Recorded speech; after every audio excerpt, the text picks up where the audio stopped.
Alright, how's it going, everyone? I'm back for another draft league video, I suppose. This one is probably nothing that, well, if anyone follows my channel, it's really nothing you expect. But um, this is basically a new league that I had to take over for a team that a coach dropped out of. A coach dropped out of the league, so I took over. It's called the SPDL. It's pretty large. Um, I've been in the server for a while just because when I was getting back into draft league content like last summer, I they had like a lot of they had like a lot of channels in the server that helped people get into it. So it kind of aided me in my return. Um, and it would like the trading mocks thing was kind of new to me. So um, yeah, and they had like a mock for mock channel, and that's when I kind of realized what mock battles were like. Um, and yeah, that's basically how I got into the server. And then I applied for their season and I didn't get in, but then I'm now a replacement coach. So I'm actually not too sure what the record of the team is. I think it's either 0-3 or 1-3 by the time I entered. So I'll go over my team. I don't have a layout or anything. I just felt like I don't want to put in that much effort. So um, my team was Tornadus Therian, Rotom Wash, Mega Gardevoir, Cobalion, Shaman, Nidoqueen, Darmanitan, Lickitung, Dusknoir, Delibird, Tyrantrum, and Venipede. So that's 12 Pokemon, and I could make unlimited transactions. So I changed the team up to Latios, Rotom Wash, Whirlipede, Serena, Lickitung, Entei, Steelix, Komodo, Nihilego, Mandibuzz, and Togekiss. Pretty interesting team for sure. Um, I changed a lot up, but I did keep the Rotom, I did keep the Lickitung, and that is about it. Because this team, when I got it, like I knew that I would only have to use it for basically like this team. Like for this week, I'm using the old team because my opponent had already prepped for this team, and that's usually how it goes. You got to use this team first for the first week, and then you can make unlimited changes. So I wasn't sure exactly what I know. I wanted to keep Rotom Wash and probably Lickitung, and I considered Venipede, but Whirlipede was only 1 point more, so I decided to get Whirlipede because I thought that was worth it. But yeah, everything else I just kind of switched up. It's just a few Pokemon that I really want to use. I didn't really want to use Latios. I was trying to trade for something else, but um, that was the only thing available in the 17 to 18 point range. Because all the good things have pretty much been drafted. All the things that are hot commodities in draft league format. They have been taken. So I tried to build a team around what was still left. I was surprised Serena hadn't been taken. I was surprised Mandibuzz wasn't taken, or Togekiss, Komodo either. That was kind of a surprise. So I just picked up what I could pretty much. But enough of that. That is my draft for the rest of the season, unless I make any more changes, I guess. But for this week, we are using the old team, like I said. Tornti, Rotom Mega Gardevoir, Cobalion, Shaman, Nidoqueen, Darmanitan, Lickitung, Dusknoir, Delibird, Tyrantrum, and Venipede. And yeah, we are going up against the Seattle Shinx, Matt 2 Epic, and he's got a team of Mega Scizor, Zapdos, Sylveon, Mamoswine, Barraskewda, Kingdra, Politoed, Marowak, or Alolan Marowak, um, Miltank, Quilladin, and Shinx. Gotta get the mascot in there. So yeah, that's a pretty powerful rain team. He's got the Politoed to set it up. He's got Mega Scizor to take advantage of weakened fire type moves. He's got Zapdos to use Thunder plus Weather Ball. He's got Swift Swim, Barraskewda, and Kingdra. And yeah, that's basically that. So let's get into the team I built for this battle. We got Choice Specs, Tornadus Therian, enough speed for to outspeed Zapdos, because I do see an offensive Zapdos with this team. It being a rain team, you could definitely run an offensive Zapdos. Otherwise, I wouldn't really prep for Zapdos being fast, but in this specific case, I do have to keep that in mind. So yeah, basically his speed tiers are kind of whack because he's got Barraskewda, and then that's 136. It drops all the way down to Zapdos at 100, and then it goes down to Kingdra at 85. So he doesn't have the best. Well, Miltank's at 100 too, but that doesn't really give him anything that Zapdos doesn't, you know. And he's got Mamoswine at 80, so his speed tiers are kind of lacking. He doesn't have the fastest team, but I mean Swift Swim Kingdra, I guess is a thing. And Barraskewda is just not going to get outsped in the rain. It's just not. So, yeah. We have Choice Specs Tornadus Therian because if he does get the rain up, we are hitting Hurricanes 100% of the time. And he really doesn't have the best resistance. His only resistance is Zapdos. Oh, I gotta reconnect. Actually, I'll just work offline because his only resistance is the Zapdos. And yeah. Hurricane's just going to decimate his team.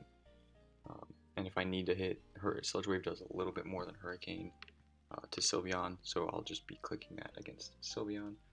And then, of course, I can U-turn, and if the rain isn't up, I just click Air Slash. I don't really feel the need to run Heat Wave just for Mega Scizor. It didn't feel needed in my opinion, so I might as well just run the Air Slash in case I need to clean up late game and the rain is not up.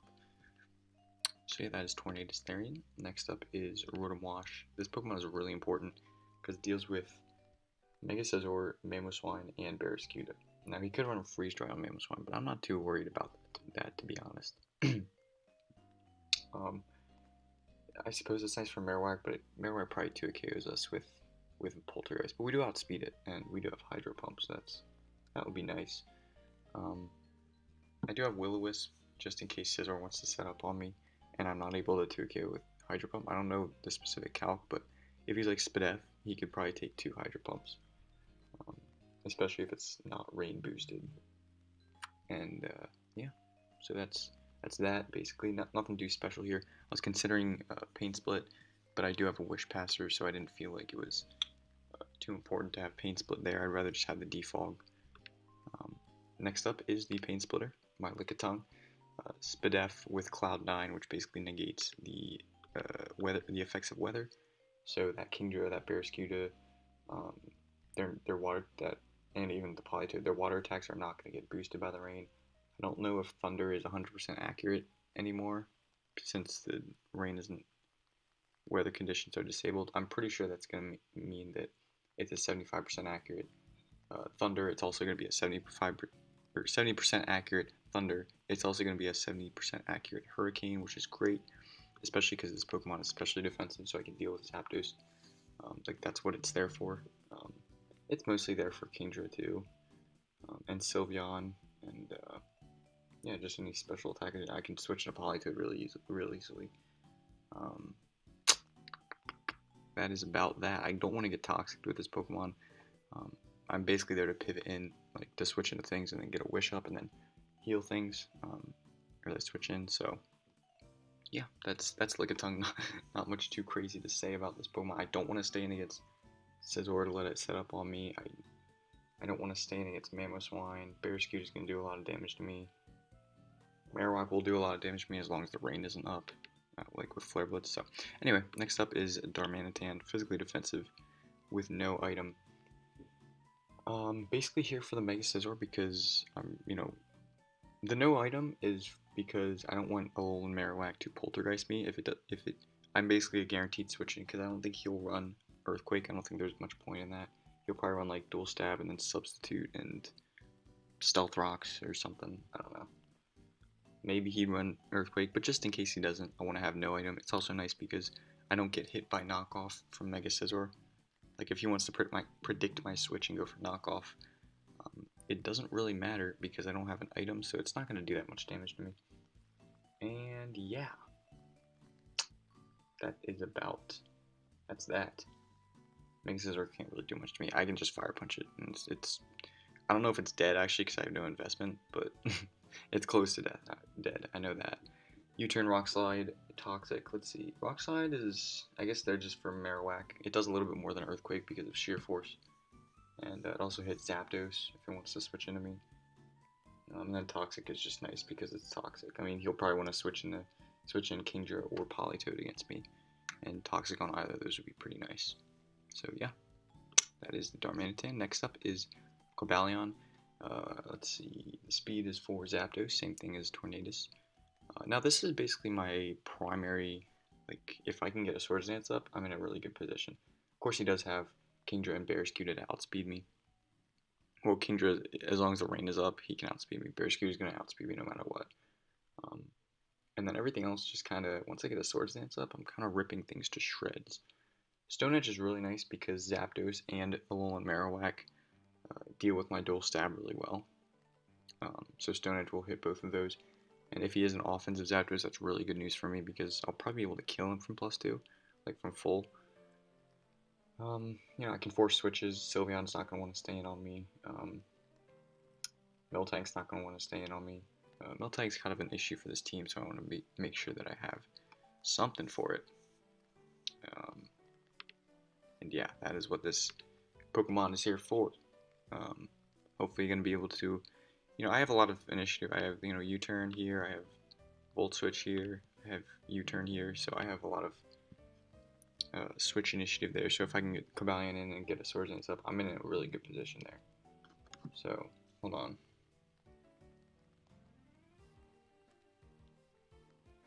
Alright, I had to text someone real quick. I am back, of course. Alright, that's that. Last but not least is Venipede.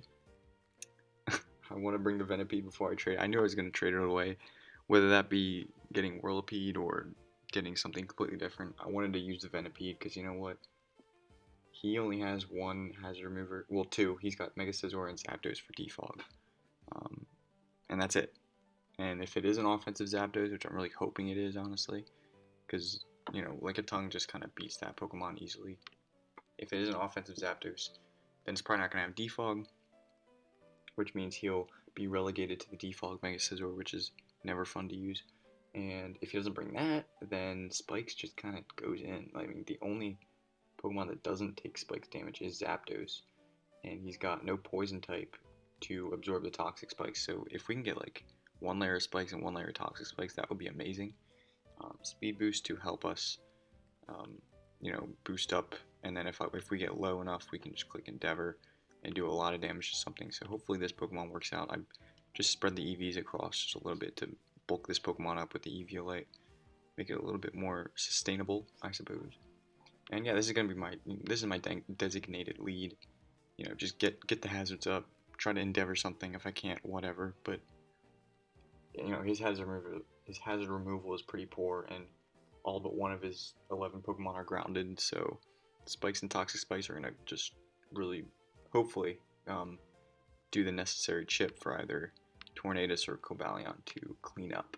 So that is going to be the team. I hope you guys enjoyed this team builder. I'm going to cut to the battle right here, and we're going to see how we do. So thanks for watching, and I'll see you in the battle. Alright, so here we are in the battle, going up against the Seattle Shinx, like we talked about before in the team builder. He brings a team of Politoed, Zapdos, Sylveon, Mega Scizor, Berescuda, and Mamoswine. So overall, not too surprised about really anything he brought here. So yeah, I guess we can just get right into it. My lead is going to be Venipede because, because it's a Venipede and I don't really need it that much, and also because his only hazard removal is Mega Scizor with Defog and Zapdos with Defog. And judging by this team, it could definitely be an offensive Zapdos, like with Thunder and Weather Ball and whatnot. So without further ado, let's get right into the battle. As I say, I'm going to lead with the Venipede. And he leads with Zapdos, which is fine. I'm just going to click Protect because I don't know if he has like Hurricane or something, and I don't want to die to a Hurricane turn 1. He just goes for Volt Switch, so I'm fine with I'm just gonna stay in here. He still outspeeds me at +1, which I guess makes sense because I'm really slow. But I'm able to get one Spike up, and that'll hit almost everything on his team, everything but Zapdos, so that's good. I click Protect here because I don't know what he's going to do. I'm thinking he's going to Bullet Punch, but I'm not too sure. He does go for Bullet Punch. And here I don't really need Venipede for anything. I can't outspeed anything really, even at +1, so I'm just going to stay in and click Endeavor and hope that he overpredicts, and he actually does. He goes for knockoff. I guess predicting like Darmanitan maybe. But either way, I'm able to get an Endeavor off and really weaken that thing, which is awesome. And yeah, so then I go for the Volt Switch with the Rotom trying to revenge kill the Scizor as he brings out Sylveon, which is a great opportunity to bring in the Cobalion. I can just click Swords Dance here. If he brings in Zapdos, I can probably kill it with a Stone Edge depending on its spread, but it definitely looks like I'm going to be able to kill. So I go for Swords Dance, and for some reason I knew I was going to miss this. I don't really know how, but I did. Like, I don't know how I knew, but anyway, he goes for Volt Switch. Gets 53% off on me, and now he's gonna go in Barraskewda. I'm not gonna sack Cobalion just yet. I'm gonna go into the Rotom, and I take almost half health. So I don't know if that's choice banned or not, but I don't know. It's a lot of damage, obviously. So I'm just gonna go for a Volt Switch. The thing about Rotom here is that if he wants to stop the Volt Switch, he has to go into Mamoswine, and if he goes into Mamoswine, I can just Hydro Pump it the next turn, and it can't really do much back, except for maybe Freeze Dry, but yeah. I don't think that would kill. Anyway, he goes into Zapdos as I Volt Switch, and I'm able to go into Cobalion. I just want to get some damage off, but I was actually able to get a crit, which killed. The crit did matter, but at the same time, the +2 miss mattered arguably more. So, we kind of get that back there. And then he's able to go into Politoed. I want to keep my Cobalion just in case I need something for the Sylveon late game. And that Shuckleberry could still come in handy, maybe. So yeah. I'm able to get in Lickitung against Sylveon, or against Politoed, and then he switched into Sylveon, which is kind of interesting because can't really do much to this Lickitung. I think he should have brought in like the Barraskewda to get like a liquidation off, but it is what it is. I'm just going to be able to pretty much stop this thing. It's not able to Heal Bell, it doesn't have it, clearly. Then again, I do have Cloud 9, which is really nice to stop like rain boosted damage. I think that's how that works. I mean, it is. Never mind. I know that is how Cloud9 works. But yeah, this is just a few turns of just healing up and kind of sizing each other up, I guess. I'm burned, which is probably a good thing, so that I can't get toxic because it's only 6% each turn. It's not that bad. So I'm gonna be able to get a wish into my Rotom. See how much damage the Hyper Voice was doing to Lickitung. I knew I could live one with Rotom. As long as he didn't get a crit, and he actually goes for Reflect, which is interesting because he has leftovers, so he's not like he's not like Clay. So I'm just gonna be able to go for a Volt Switch as he sacks off Rotom, and now I can go to Horns Up, which is he's got a Reflect Up. I'm just trying to maybe sack this thing at this point. I didn't really have I didn't really have another thing to switch in pretty much. I guess Torn, but then he gets to go into Mamoswine. But yeah. I am going to save the Cobalion because Rotom's a free switch into Politoed like every time. So I'm just going to Volt Switch here and get in Tornadus Therian. And he goes for Rest. So I'm like, okay, he's got the Rest on him. But now something dies because I am Choice Specs Hurricane, and that's just going to kill something. That's not a 2KO on Sylveon, but I do have the Toxic on him. And he was already weakened. Like, if he was at full health, it wouldn't be a 2KO, but obviously that's irrelevant now. Sylveon goes down, probably his best sack at that point, because I don't even think, Barraskewda definitely doesn't take one at 76%. And I don't know if Mamoswine takes one at 88% because of the spikes, but anywho, he goes into Barraskewda, which is good for him, but at the same time, I can just go into Rotom to take that. Now using a Mamoswine, predicting the Volt Switch, good play, but now I'm just going to be able to Hydro Pump, as I believe he doubles into Politoed, which is a decent play, but he still has 0 turns of rest taken, so as long as he doesn't have Sleep Talk, then we should be good to go in that respect. And I kind of thought, I'm like, alright, let me just bring in Tornadus, and oh no, I didn't, I brought in Cobalion, that's interesting. I didn't know I did that. But yeah, I'm going to go for close combat here. Basically get a kill because he has to have Politoed around to put the rain up for Barraskewda to do a lot of damage. So yeah, he had to sack Mamoswine at that point pretty much. Because Mamoswine wasn't winning him the game, Politoed wasn't winning him the game, and Barraskewda wasn't winning in the game unless he had rain up, and even then it was tough for him. So he had to sack me up. And then he goes into Barraskewda, clicks flip turn, gets a lot of damage off on me, but this is fine. I'm just going to U-turn here because I don't want Barraskewda to be in against Tornadus. And I'm just going to bring in Rotom here and basically win the game. So yeah, that was a pretty solid game. Nothing really too crazy. I just made easy plays. Darmanitan didn't even get to see the field of battle, but I mean I had a really good matchup. I'm not trying to say that I'm like this really good player. I feel like I had a really good matchup. Cloud9 Lickitung was awesome. It dealt with Sylveon really well. It dealt with Politoed and Zapdos really well. It would have dealt with Kingdra really well if you brought it. The Endeavor on Venipede was great, which was just one over prediction on his part, which is probably a play I would have made too. Well, I don't know, maybe not. But that was huge. Basically getting rid of Mega Scizor that quickly into the game was awesome. So yeah, there's a few things that definitely went our way in this game. But yeah, that's gonna be the battle. Thank you guys for watching. I'll see if I want to keep uploading these. I'm not too sure, but yeah, that's one win under the belt, and we're gonna try to move on to next week and with a almost completely different team, and we'll see where that takes us. So once again, thank you for watching, and I'll see you guys in the next video.